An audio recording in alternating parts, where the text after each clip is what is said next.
안녕하세요, 수건도둑입니다. 오늘은 사회초년생, 대학생들까지 만족할 만한 1000만원 이하 중고차 한번 알아볼 텐데요. 개인적으로 이분들이 차량을 구매함에 앞서서 가장 중요한 건 적당한 가격, 초기 비용도 있겠지만 일반적으로 소모품 정도만 교체해도 당장 몇 년은 무리 없이 탈 수 있는, 적어도 차량의 심장인 엔진과 변속기에 문제가 생겨 큰 돈이 들어갈 일 없는 좋은 내구성을 가진 차량을 중점으로 볼 것이고, 크기도 너무 커서 부담스럽거나 경차처럼 너무 작아서 불편하지 않은 사이즈의 친구들을 소개할까 합니다. 물론 제 영상을 지금까지 쭉 봐오신 분들이라면 아니 몇 번이나 우려먹는 거야? 말씀하실 수도 있지만, 제가 비슷한 차량으로 계속 강조를 하는 건 영상을 날로 먹으려 한다, 이거보단 중요하니까, 좋은 차니까 계속 강조를 한 겁니다. 바로 시작해보죠.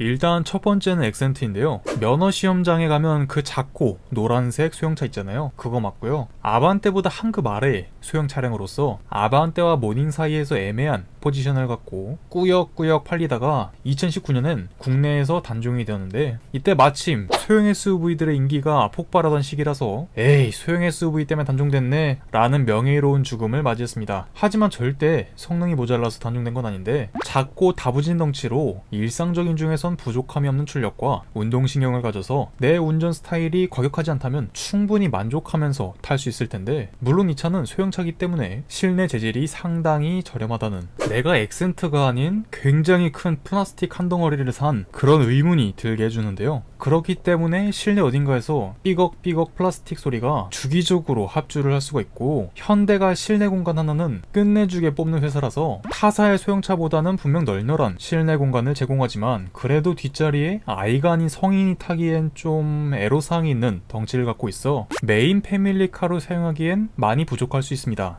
하지만 만약 트렁크 활용도를 좀 더 키우고 싶으시다면, 이런 세단 모델이 아닌 이런 해치백 모델을 구매하신다면 디자인적으로 호불호가 좀 갈리긴 하겠지만 좀 더 여유롭게 이 뒤쪽에 짐을 실을 수 있기 때문에 차박까지는 물론 힘들겠지만 간단한 레저 활동 정도는 즐길 수 있을 겁니다. 그리고 이 친구는 크게 1.4, 1.6 가솔린, 1.6 디젤 3가지 모델이 있는데, 디젤 같은 경우엔 연비가 굉장히 좋아 내가 1년에 2만 킬로 이상 정말 많이 주행한다면 경제적인 강점이 있지만, 그 디젤 특유의 골치 아픈 유지 난이도를 생각한다면 추천을 드리고 싶진 않고요. 1.6 가솔린은 아반떼 엔진을 따라 문제가 있는 엔진이 들어가기 때문에 역시 추천을 드리고 싶진 않고요. 1.4 가솔린은 출력은 제일 낮을지언정 내구성이 좋은 엔진이 들어가서 구매 후 오랫동안 문제없이 잘 굴러가줄 친구입니다. 매물수도 제일 많죠. 그렇기 때문에 1.4를 추천드리고 싶고, 등급은 2012년식 기준 최고 등급이던 프리미어 등급을 추천드리고 싶네요. 핵심 옵션으론 14인치 알로이 휠, 안개등, 일렬 열선 시트, 하이패스,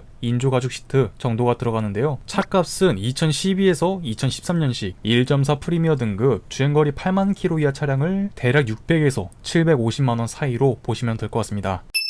두 번째는 기아 소울 1세대 모델인데요. 국내에선 레이랑 카니발을 제외하면 보기 힘든 네모네모한 박스카 모양으로 둥글둥글한 외모와 다양한 색상으로 한때 정말 인기몰이를 했던 차량이고, 요즘도 길가에서 상당히 많이 볼 수 있죠. 물론 이 친구는 덩치가 크거나 출력이 좋거나 그렇다 해서 외모가 특별하게 잘난 친구는 아니지만, 반대로 생각을 해보면 그렇게 모난 부분이 하나도 없는 차량이라고 볼 수도 있고, 차량의 높이가 세단보다 비교적 높기 때문에 운전을 할 때 시야 확보가 좋아서, 그리고 차량 길이가 신형 아반떼보다 약 50cm 정도 짧기 때문에 주차나 골목길 운전에서도 정말 편해서 초보 운전자분들이 운전을 익히기에 정말 좋은 친구인데요. 제가 이렇게 말로 설명한 것보다 직접 시승을 해보시면 높은 시야가 갖는 장점, 왜 SUV가 의외로 운전하기 더 편하다는지 알게 되실 겁니다. 물론 이제 차량 길이가 짧아진 만큼 트렁크 공간이 여유롭지 못하기 때문에 한두 명이서 타면서 2열은 접어서 이용을 한다면 뭐 짐 싣고 놀러가기 정말 좋아지겠죠. 요즘 나오는 소형 SUV가 부럽지 않다, 이렇게 얘기할 수 있을 것 같습니다. 그리고 제가 추천드리는 모델은 2009년부터 11년식 모델인데요. 가솔린 모델 기준 이 연식들에 문제가 있는 GDI 엔진이 들어가지 않기 때문에 엑센트와 마찬가지로 오래오래 문제없이 타실 수 있을 겁니다. 그리고 차량의 등급은 가장 매물수가 많은 1.6 2U 등급을 추천드리는데, 뭐 그 중에서도 4가지로 쪼개져 있긴 하지만 옵션의 차이가 드라마틱하게 차이 나지 않기 때문에 차량의 컨디션을 먼저 보고 결정하시면 될 것 같습니다. 가장 중요한 차값은 2009년에서 10년식